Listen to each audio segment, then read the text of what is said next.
ਅਸੀਂ ਮੁਹਤਾਜ ਆ, ਸਾਡੇ ਉਹ ਨਹੀਂ ਮੁਹਤਾਜ। ਹਾਂਜੀ ਅੱਲਾਹ ਤਾਲਾ ਤੇ ਰਸੂਲ ਉਹ ਹੈ ਕਿਸੇ ਦਾ ਮੁਹਤਾਜ?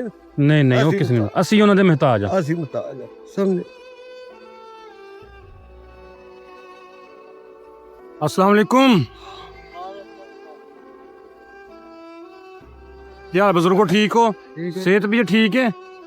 गत्ता इकट्ठा करके भेज दियो।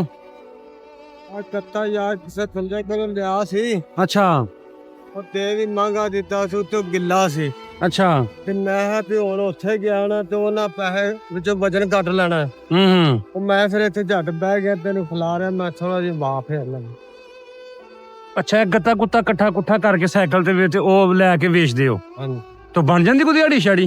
ਯਾਰ ਤਰਲਾ ਇਹ ਦਿਹਾੜੀ ਖੇਡ ਲਈ, ਤਰਲਾ ਇਹ ਕਿ ਉਹ ਫਿਰ ਨਾ ਕਰੀਏ ਤੇ ਫਿਰ ਜਿਹੜੇ ਬਣਦੇ ਨੇ ਉਹ ਕਿੱਧਰ ਜਾਵੇ।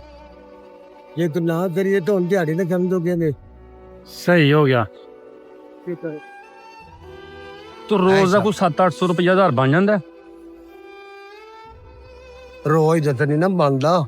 नहीं किन्ने क बच जांदे तुहानू रोज? ਮਸਾਲੇ ਕੋਈ ਜੇ ਤਾਂ ਕੋਈ ਵਾਵਾ ਲੱਗ ਜਾਣ ਇਹ ਉਹ 400 500 400 500 तो 400-500 रुपया तुहानू दिहाड़ी दा बचदा है। ਹਾਂ ਇਹਨਾਂ ਕੋ ਪਾਣੀ ਜਾਂਦਾ, ਤਰਲਾ ਤੁਰਲਾ ਮਾਰਿਆ। चलो अल्लाह खैर करेगा। ਮੈਨੂੰ ਇੱਕ ਪਤਾ ਕਹਿਣ ਲੱਗਾ ਵੀ ਮੈਂ ए लवो सा जे भी करो, ਅੱਛਾ ए मेरे वालों कुछ तुसां खान पीन वास्ते ले जाना अपने वास्ते, ਚਲੋ ਅੱਲਾਹ ते मैं तुहानू आपे फिर इंशाल्लाह जरूर मिलांगा। ਅੱਲਾਹ ਤੰਦਰੁਸਤੀ ਦੇਵੇ, ਸਮਝਾਈ ਰੱਖ। खैरियत मैं जाऊं ਉਹ ਵੀ ਕੋਈ ਤੇਰਾ ਕਰੋੜਾਂ ਤੇ ਲੱਖਾਂ ਹੈ, मैं दुआई करनी ਹੈ। ਅਸੀਂ ਮੁਹਤਾਜ ਆ, ਸਾਡੇ ਉਹ ਨਹੀਂ ਮੁਹਤਾਜ। हां जी। ਅੱਲਾਹ ਤਾਲਾ ਤੇ ਰਸੂਲ ਉਹ ਹੈ ਕਿਸੇ ਦਾ ਮੁਹਤਾਜ? नहीं नहीं, वो किसी ने, ਅਸੀਂ ਉਹਨਾਂ ਦੇ ਮੁਹਤਾਜ ਆ। ਅਸੀਂ ਮੁਹਤਾਜ ਆ, ਸਮਝੇ?